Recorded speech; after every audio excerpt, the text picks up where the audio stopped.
Sveiki, šiandien parodysiu, kaip naudotis plotais box PvP mcbg.lt serveryje. Tai visų pirmiausia, rašome komandą warp plotai ir nusiteleportuojame į daugybę plotų, kuriuos galima įsigyti už 5 eurus paslaugų puslapyje, arba galima nusipirkti ultra paslaugą, gauti daug įvairių privilegijų ir gauti vieną nemokamą plotą.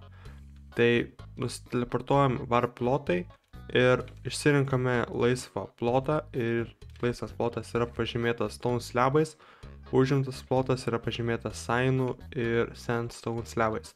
Tai jeigu aš noriu pasižymėti šitą plotą, tai įeinu jį ant žolės ir rašau plot claim. Ir štai, aš turiu plotą ir galiu daryti jame ką noriu.